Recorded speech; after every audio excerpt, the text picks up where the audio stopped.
Hello, welcome to Walk in the Park. My name is Tony Ingram, our host. This is our episode number 124, the first one of the year 2016. January 6th it is today. This is recorded, so you can see all our shows at walkinthepark.tv, which is my video blog, and I have them all on there. I'll have this one up by tomorrow. This is Wednesday. It'll be Thursday.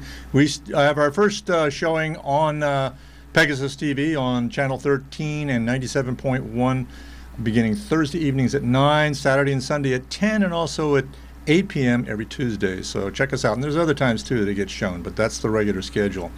So this time we're going to take a look at, Gorges in stereo is what I'm calling this, and you'll see what I mean in a minute. I'll start off here. We're going to go to Buttermilk Falls State Park. Now, the gorge in Buttermilk Falls State Park is closed for the winter, as are many of our gorges in the area, particularly the narrow, icy ones like Robert Treman State Park, and Buttermilk, Watkins Glen, Cascadilla Glen on the Cornell Plantations property, going between downtown and College Town, and other gorges in the area. Well, this is from the Rim Trail at Buttermilk Falls, and we're looking at a strange formation called Pinnacle Rock, which you've probably walked up by at some time. Perhaps if you see that staircase there, it goes up right between the gorge wall and this pinnacle sticking up in the middle of the gorge. And you can't get there now, although I did see people when this was about a week ago. I did see people on the trail. Probably not so safe because you can get ice on the trail this time of year. Even if it looks okay, you can get a sheet of ice on those steps that will send you sliding right off into the stream, and that can be dangerous, very dangerous. So here's just a look into the top of Pinnacle Rock. It's this spire, maybe about 40 feet tall, that's separated, separated by erosion from the main gorge wall over time. Nobody really knows just how it happened, but there it is. But if you were down on the gorge trail, you'd be hiking up past the falls that are just below it, which have had various names. I think it used to be called Pulpit Falls, although there's another Pulpit Falls in the park. Looking up at Pinnacle Rock, you can see the trail goes right between the cliff and Pinnacle Rock. So, but let's take a look at what Pinnacle Rock looked like in the 1800s. Now, this is what I meant by stereo.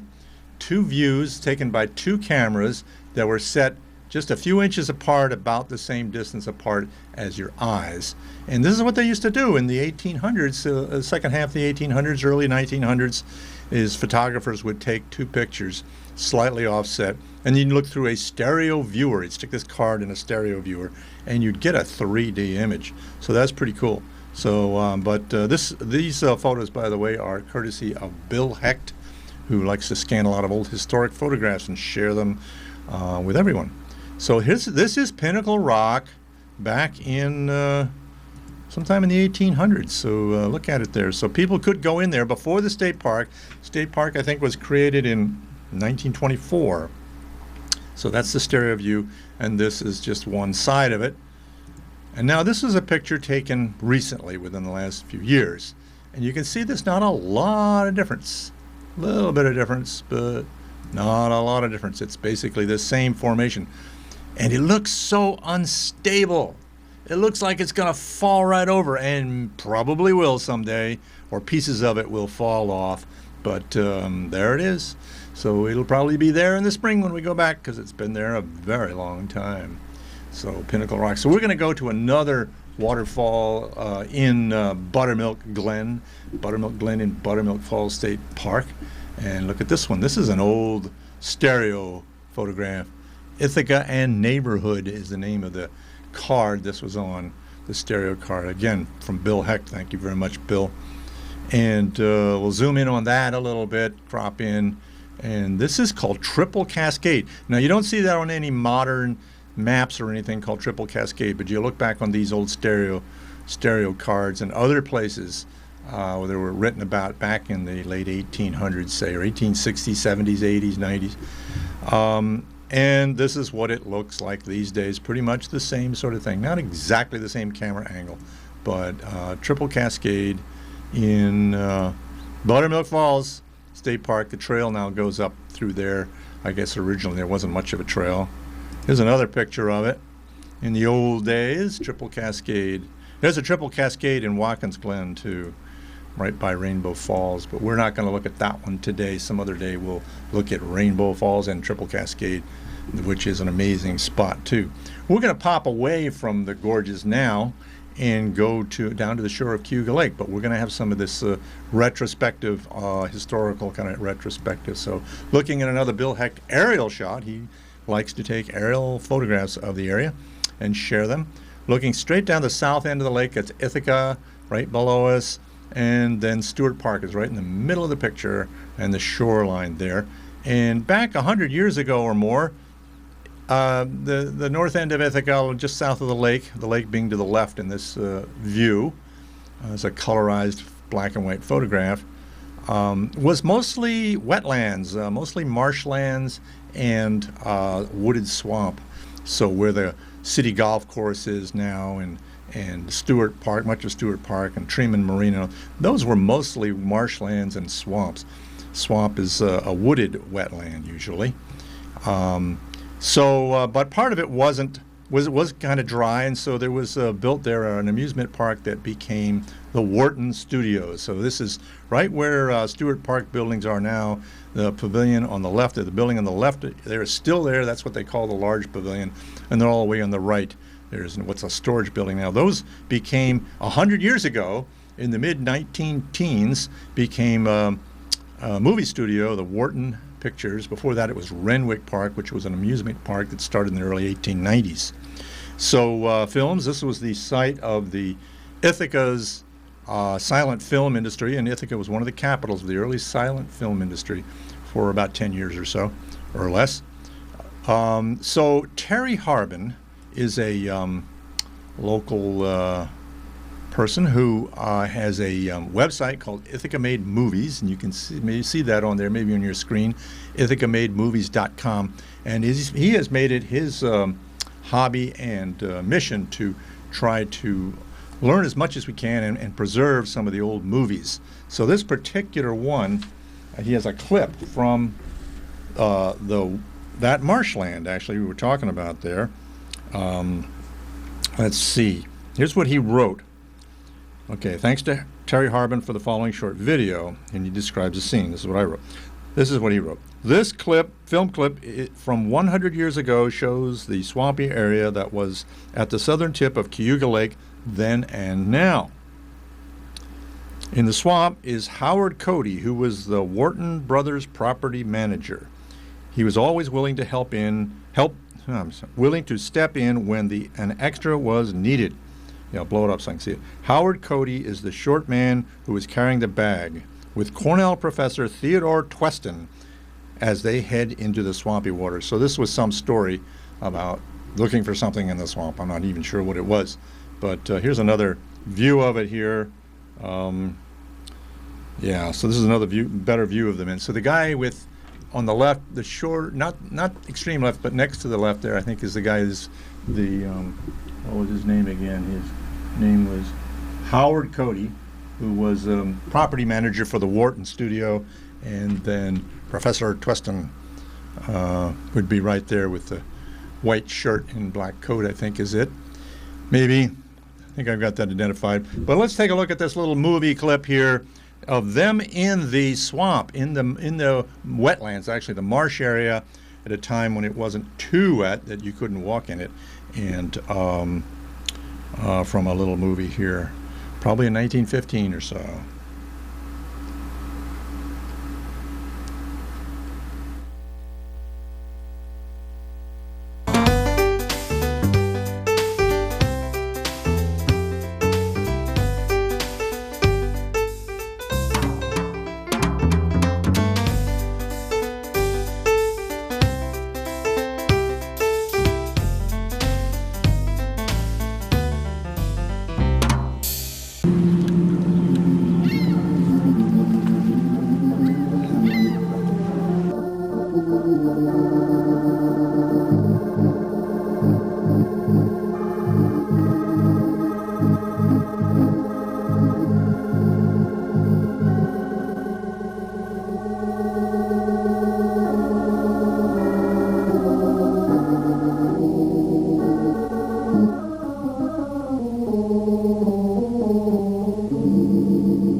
So I don't know what they were looking for there, but that is a clip from one of the movies back. It's a clip showing the marshlands. Basically, that's the main value of it, I guess, showing the marshlands at the south end of Cayuga Lake, and that are now have been mostly filled by this, that, and the other have been brought down there and dumped in into the marshlands, including ashes from people's stoves and so forth.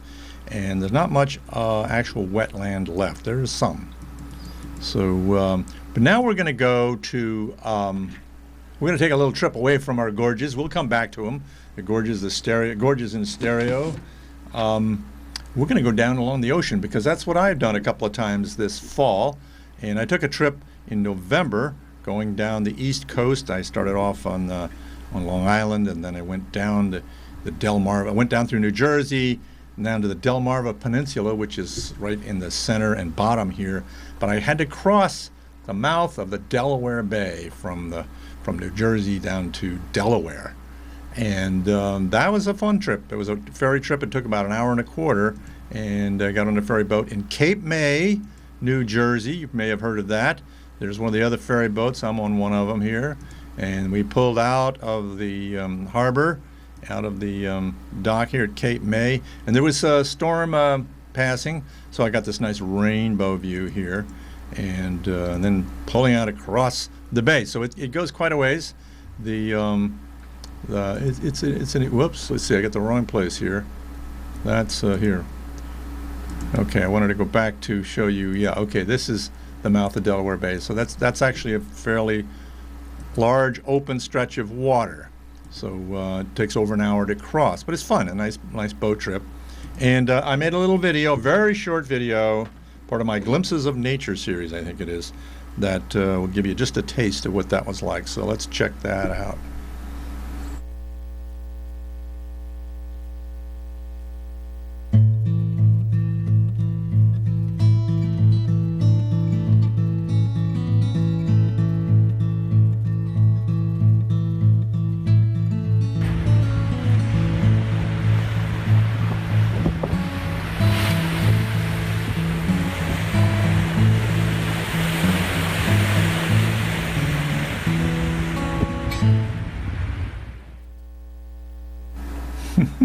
Very short. It's only, I don't know, 30 seconds long or less.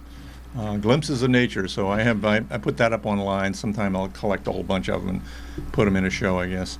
And then I continued on down to the coast, down to the end of the Delmarva Peninsula. Delmarva Peninsula, which is the upper peninsula there shown in this map, this Google Earth image.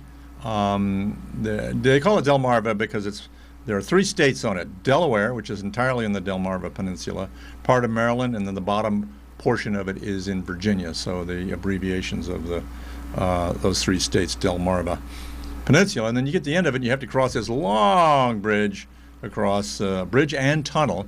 I had some pictures of that, but I didn't bring them. And you can finally get down to Virginia Beach, and I was down there at a conference. And so let's take a look at Virginia Beach. I was in a hotel right on the beach and had a view out over the ocean every day on the balcony. And I would go out on the balcony and watch the sunrise or go down to the shore. So let's take a look at a very brief video of the sun rising at Virginia Beach, sun rising over the Atlantic Ocean.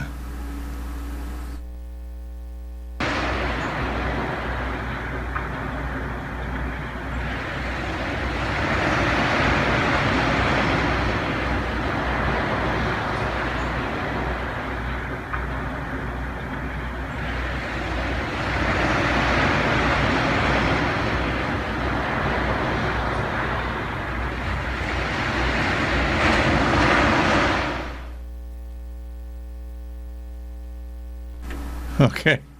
I call that Rhythms of the Earth. I have 2 short series like that, a series of short videos, Glimpses of Nature, Rhythms of the Earth. So I think the other one I was called Rhythms of the Earth as well. Now we will go to a park minute. Now this was just over the holidays, the Christmas, New Year's holidays. I was on Long Island again. I have some relations down there. So Went to Jones Beach one afternoon, so that was fun with that mild weather. Went down to the beach. It was pretty comfortable, actually. So I took a little bit of video there. So this is about a minute, this one here. And winter waves at Jones Beach. So let's go take a look at that.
Okay, so that ends our little trip to the beach, various beaches, to the ocean, watching the ocean, which is a very, I was going to say grounding experience, but I should say oceaning, watering experience or something. But it really kind of settles you down to be around the ocean. So walk in the park, walkinthepark.tv, go to our website and my website and see all the shows and short videos. Post them there. So one more short video I'm going to show you. We're going to go back to Gorges now. This time we're going to go to Watkins Glen, and we'll also see some historic stuff there. But this first one is a glimpse of nature, and so it's very short, and it's in the gorge. So let's check this out.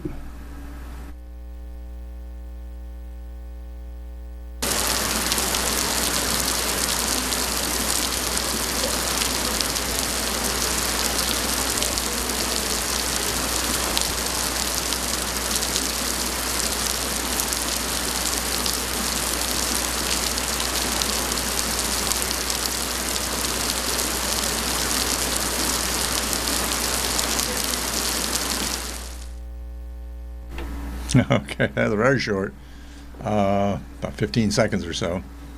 So let's go take a look at now some other pictures of Watkins Glen that don't move.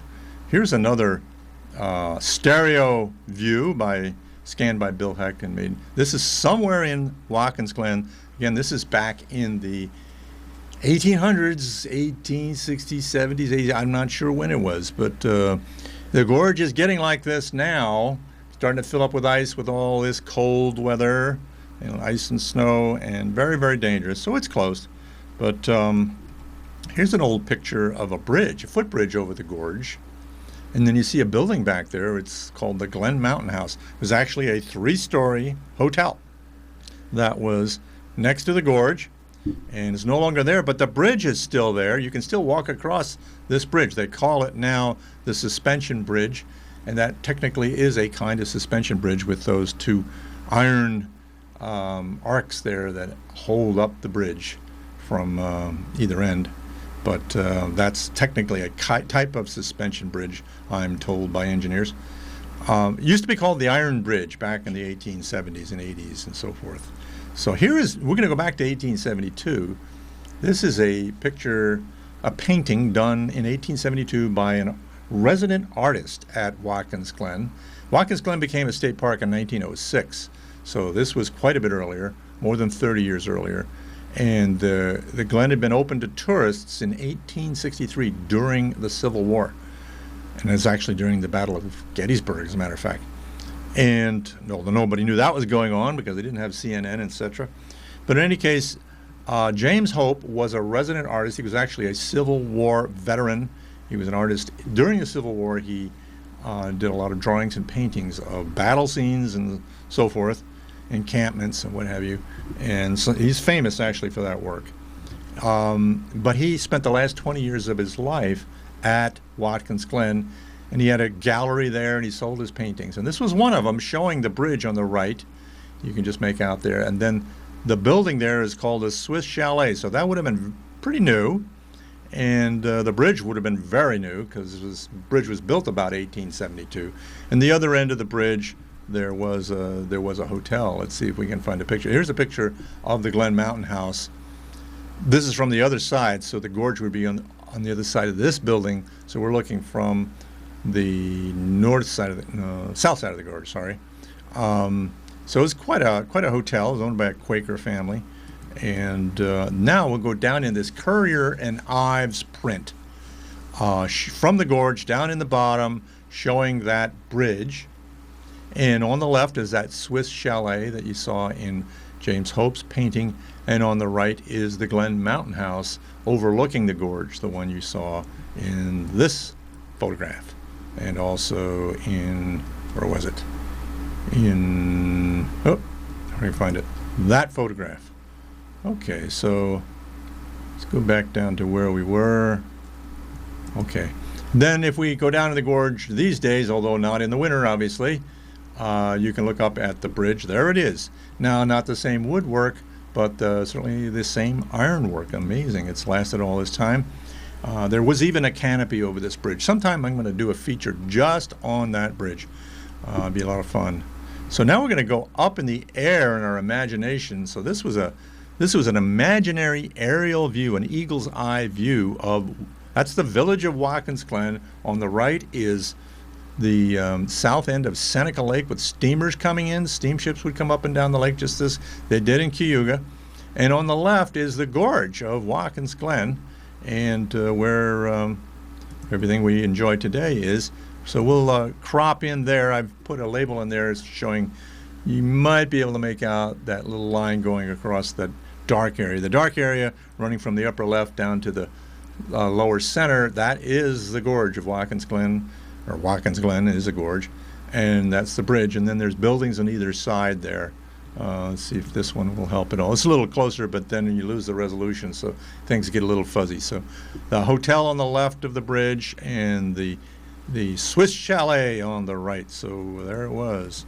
That well, now we're going to go to another gorge that most people over in Ithaca don't know about, but it was famous actually back in the same time that Watkins Glen was, and certainly people in Schuyler County know it well. Now we're looking down Watkins Glen, the village of Watkins Glen, and the gorge on the upper left. You can see the bottom of Seneca Lake is that dark area, and there's a little dark line going from, just in the upper left there. It cuts off. That's the gorge of Watkins Glen. Then you go down the valley to the center, and it says Havana Glen Park. I don't know if you can make that out. And just above that it says Montour Falls. Well, Havana Glen, the village of Montour Falls was once called Havana. And so the Havana Glen keeps that name. And so it's a little, I think a little county park. It's certainly a municipal park. And here's a stereo, again, of part of the Glen. They had wooden walkways there. There's still walkways up into there now. And probably privately owned at that time. I don't think it was a public park. There weren't very many of those. So it's not a long gorge. Various scenes in there. But I don't even recognize these pictures here today. This one I think I do, maybe. But let's see. So let's take a look at some of the pictures today. This one is the very beginning of the gorge from the parking lot, from when you go in there. And then this is the big attraction when you walk in. It's only maybe 100 yards in. And here's Eagle Cliff Falls. Now, there's not a lot of water on it in these pictures, but this has always been the biggest attraction. A couple of pictures of Eagle Cliff Falls. I'm not sure how high that is, but it certainly is charming. This was a number of years ago when there's more water on it and people were swimming in there. I'm sure they're not technically allowed, but there didn't seem to be anybody there that was telling them to get out. But it was a nice hot day, and the Eagle Cliff Falls had plenty of water on it.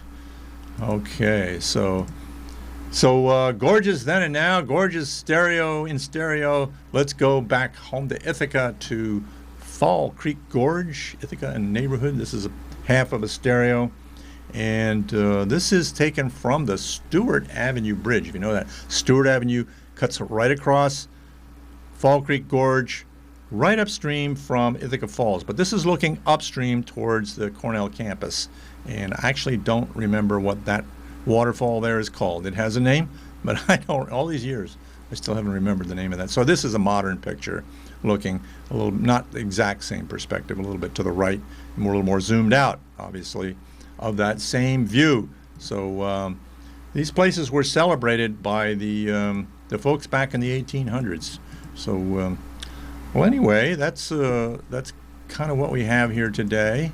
I've got some other pictures, but I think I'm gonna have to shut it down here pretty soon. So we'll give you a couple of parting shots here. This is now we're gonna go out west here. This is the Colorado National Monument near Grand Junction, Colorado.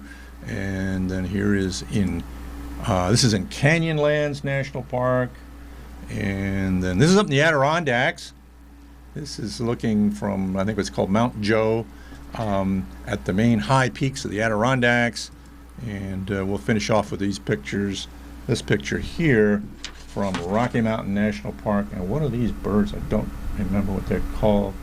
Anyway, they are, let's see if we can get the name of those birds. Oh, man. This is embarrassing. I have to get to the end of my list here. Here we come. They're coming right up here. I've never seen these guys. Pygmy nuthatches. Okay, pygmy nuthatches at Rocky Mountain National Park. Well, thank you all for joining me, and we'll see you again soon.